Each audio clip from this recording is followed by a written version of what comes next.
Hello everyone, कैसे हो आप सभी लोग। ये है हमारा English grammar practice session number 9 और डेली हम क्वेश्चन सोल्व करते हैं। इसके अंदर 10 और 10 क्वेश्चन के साथ 10 कंसेप्ट पढ़ते हैं, कुछ रिवीजन भी होता है। एक शिकायत जरूर है आप लोगों से कि आप में से बहुत सारे लोग यहाँ पर जब ये सेशन देखते हैं तो कोई भी कमेंट नहीं करते। यार मैं बोलता हूँ कोई रूल समझ में आया हो उसका एग्जाम्पल दे दो, कोई डाउट रहा हो वो पूछ लो, कोई तो फीडबैक दे करके जाओ। अगर आप ये सेशन देख रहे हो, अगर आपको लग रहा है थोड़ा बहुत भी बेनिफिशियल है, कुछ ना कुछ कमेंट करके जरूर जाओ यार। और अगर लग रहा है कि सही में फ़ायदे का है तो अपने किसी दोस्तों के साथ शेयर भी कर दिया करो। चलिए शुरू करते हैं। अगर आपको ये भी बता दूं, अगर आपको ये क्वेश्चंस अगर आपको टेक्स्ट फॉर्मेट में चाहिए तो हमारे व्हाट्सअप चैनल पे जा सकते हो। व्हाट्सअप चैनल का जो लिंक है वो इस वीडियो के डिस्क्रिप्शन बॉक्स में दिया हुआ है, वहाँ पर जा सकते हो। अब टाइम बर्बाद नहीं करते हैं, शुरू करते हैं। अपना पहला सवाल ये रहा, this is one of the most unique paintings I have ever seen. देखो भैया, यहाँ पर लिखा हुआ है वन ऑफ द, और डायरेक्ट सा एक रूल है कि वन ऑफ द के बाद जो भी कुछ लिखा जाता है वो प्लूरल होता है। प्लूरल तो पेंटिंग्स में ऐसे लिखा हुआ है, वो तो सही है। दिक्कत ये है कि यहाँ पर लिखा हुआ है यूनिक, और यूनिक अपने आप में एक एडजेक्टिव है। यूनिक का मतलब आप जानते होंगे, यूनिक का मतलब सबसे अलग। यूनिक एक ऐसा एडजेक्टिव है जिसके साथ कभी भी मोर या मोस्ट नहीं लगा सकते। ऐसे एडजेक्टिव्स को इंग्लिश में नॉन ग्रेडेबल एडजेक्टिव कहा जाता है। मैं यहाँ पर आप लोगों की सहूलियत के लिए इसको लिख देता हूँ। इनको इंग्लिश में बोलते हैं non gradable. Non gradable adjectives जिनके साथ कभी भी मोर कंपेरेटिव बनाने के लिए और मोस्ट सुपरलेटिव बनाने के लिए इनका यूज़ नहीं हो सकता।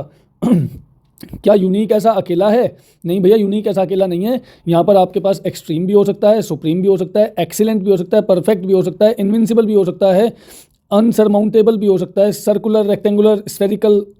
ये सारे शब्द ऐसे हैं जो अपने आप में नॉन ग्रेडेबल एडजेक्टिव हैं। उनमें से किसी के साथ भी आप कभी भी मोर या मोस्ट का इस्तेमाल नहीं कर सकते।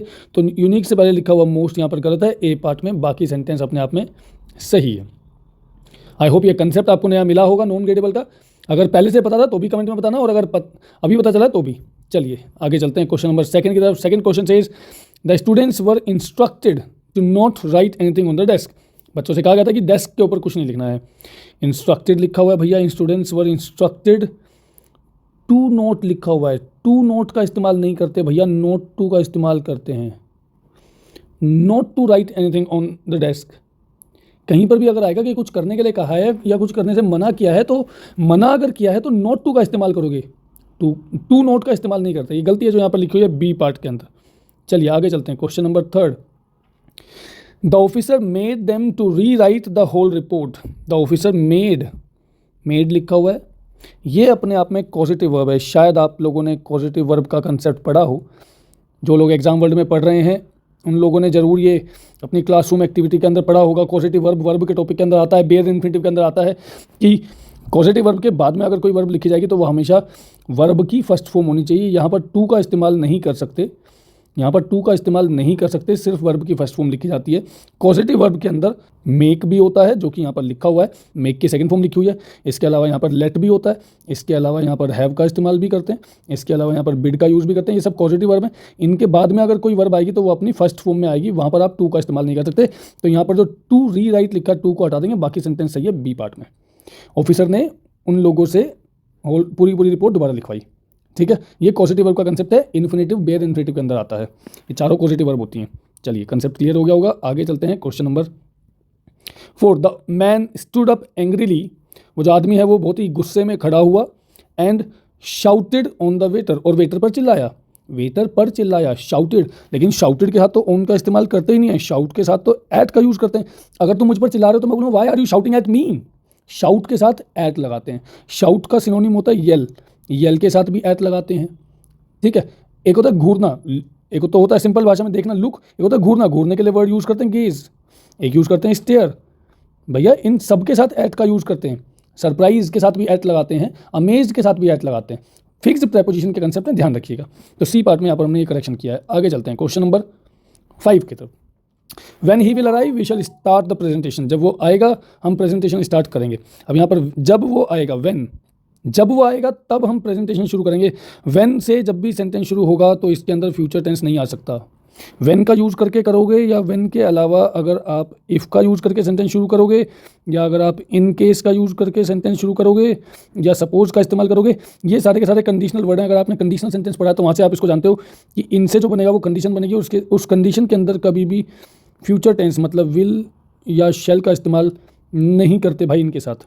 अगले सेंटेंस में विल या शैल लिखा है हमें कोई आपत्ति नहीं है। अगर अगले सेंटेंस में विल और शैल लिखा है तो वो सही होगा। जैसे यहाँ पर शैल लिखा है, इसमें कोई दिक्कत नहीं है। यहाँ पर विल नहीं आएगा, ए पार्ट से हटा देंगे।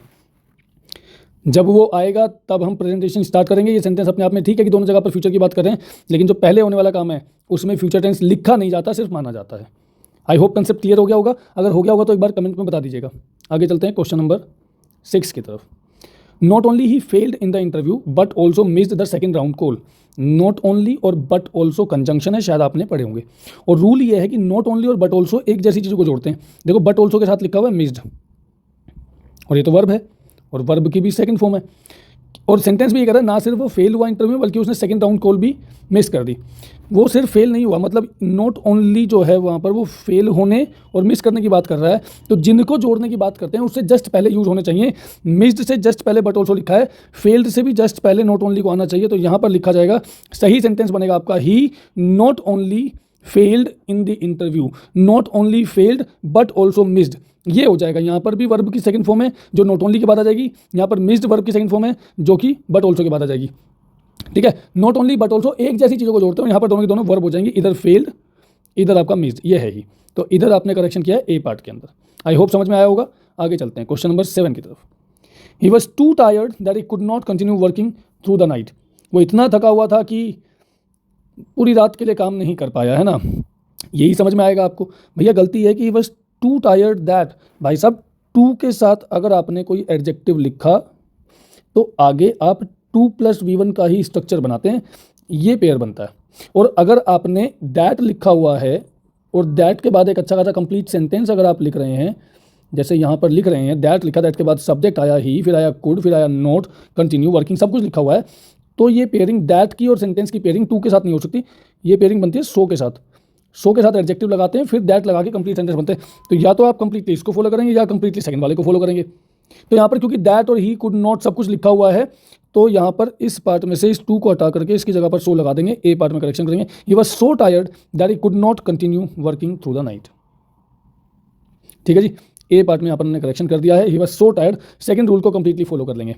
चलिए आगे चलते हैं क्वेश्चन नंबर 8 की तरफ। Neither of the 2 proposals are feasible. बहुत ही सिंपल सा सवाल है।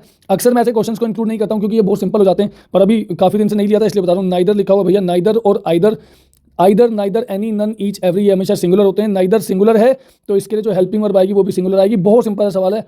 आर फिजिबल नहीं होगा, इज फिजिबल हो जाएगा। किसके लिए? नाइदर के लिए। नाइदर का मतलब है 2 में से एक भी नहीं।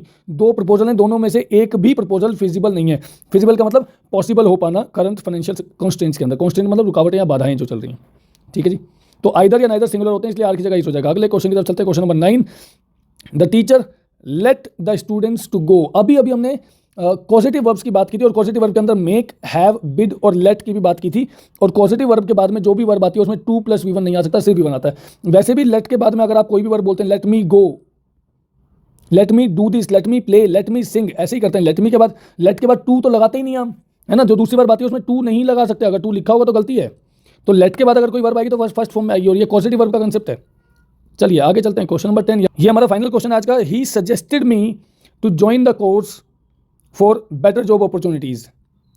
ही सजेस्टेड मी, देखो भैया ही सजेस्टेड लिखा हुआ है, सजेस्ट अगर मुझे लिखना होगा ही सेड मी। अगर मैं सिर्फ इतना लिखूं ही सेड मी, तो क्या आपको इसमें कोई गलती दिख रही है? शायद आप बड़े आराम से बता दोगे सर ही सेड मी नहीं होता, ही सेड टू मी होता है। तो आप ये कह रहे हो कि सेड के साथ अगर कोई भी ऑब्जेक्ट लिखना तो बीच में 2 लगाते हैं। भाई यही कंसेप्ट सजेस्ट का भी है, ध्यान रखना। यही कंसेप्ट सजेस्ट का भी है, यही कंसेप्ट प्रपोज का भी है कि अगर इनके साथ भी अगर आपने कोई ऑब्जेक्ट लिखा, मी, हिम, हर, देम, कुछ भी लिखा, तो बीच में प्रीपोजिशन आएगी और वो होती है टू। तो ही सजेस्टेड मी नहीं हो सकता, ही सजेस्टेड टू मी लिखा जाएगा। ए पार्ट के अंदर करेक्शन करेंगे।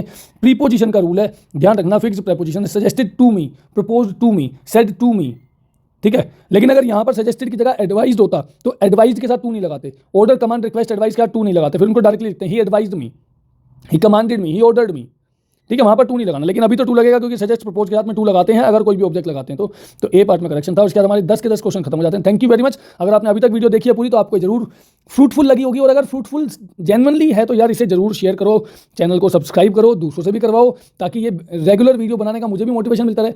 थोड़ी सी फीस लगती है यार इन सब चीज़ों की, और वो है कि आपकी तरफ से मोटिवेशन मिलता रहे। या तो कोई ना कोई कमेंट कर दो, या तो कहीं पे शेयर कर दो, या तो कोई फीडबैक दे दो, नहीं तो चैनल को तो सब्सक्राइब करना ही है। ठीक है जी, इस वीडियो में इतना ही, मिलते हैं अगले वीडियो में। Thank you very much, tata bye bye, जय हिंद।